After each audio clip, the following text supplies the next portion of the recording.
Hi అండి. అందరూ ఎలా ఉన్నారు? మా కజిన్ వాళ్ళైతే వినాయక చవితి సందర్భంగా 50 మట్టి వినాయకుడి ప్రతిమల్ని పంచిపెడదామని అనుకున్నారు.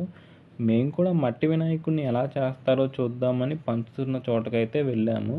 ఆ వినాయకుడి ప్రతిమలు చేసే అన్ని పని చేసుకోకుండా నేనైతే కంటిన్యూయస్‌గా క్వెషన్స్ అడుగుతూనే ఉన్నాను. ఆయన కూడా విసుగు లేకుండా అన్నిటికీ ఓపికగా సమాధానం చెప్పాడు. ఈ వినాయకుడిని చేసే మట్టిని అయితే వాళ్ళు ఇటుకలు తయారు చేసే బట్టి నుంచి కొన్నారంట. ఈ మట్టి కాస్ట్ ఎంత అని అడుగుదాం అనుకున్నా గానీ, అడిగితే బాగోదేమోనని అడగలేదు. ఈ మట్టిని మనం చేయించుకున్న అచ్చులో పెట్టి గట్టిగా నొక్కి బయటికి తీస్తే మనకి బొమ్మ అయితే రెడీ అయిపోతుంది. కానీ ఈ మట్టిని లోపల పెట్టే ముందే మనం అచ్చుకి ఆయిల్ రాసుకోవాలి. ఈ మట్టి అచ్చుకి అంటుకోకుండా.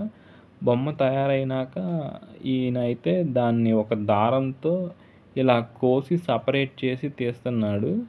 ఇది దారం కూడా చాలా సింపుల్‌గా కట్ అయిపోతున్నట్టుంది ఈయనకి. ఒక బొమ్మ చేయడానికి ఈ అన్నకైతే 3-4 నిమిషాలు టైం పడుతుంది. మనకి ఒక్కొక్క బొమ్మని రూ. 25కి అయితే ఇచ్చాడు. మనకి మొత్తం అన్ని బొమ్మలు కలిపి రూ. 1250 అయింది. ఈయన బయట అమ్ముకునే కాస్ట్ అయితే రూ. 30 అంట.